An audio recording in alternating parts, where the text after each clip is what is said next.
గౌరవనీయులైన సీఎం రేవంత్ రెడ్డి గారు, deputy CM బట్టి విక్రమార్క గారు అండ్ సీతక్క అండ్ అక్కడ ఉన్న మంత్రులు ప్రెస్ కాన్ఫరెన్స్లో వరుసగా ఫుడ్ పాయిజన్ అవుతున్నాయి కదా గురుకులలో, దాని గురించి అడిగితే నవ్వారు అందరూ.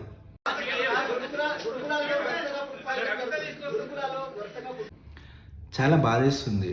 మీరు వాళ్ళకు ఏం చేయకపోయినా పర్వాలేదు, కానీ ఇట్లా నవ్వి అవమానించకండి ప్లీజ్. నీ అమాయకత్వం అది.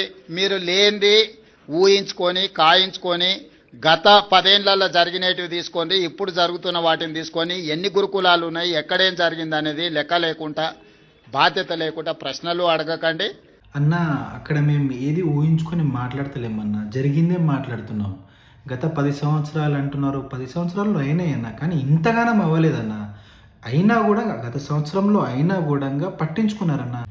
దయచేసి కొంచెం పట్టించుకోండి అన్న. ఇది కంటిన్యూస్లీ ఎవ్రీ మంత్ అయితేనే ఉంది ఫుడ్ పాయిజన్.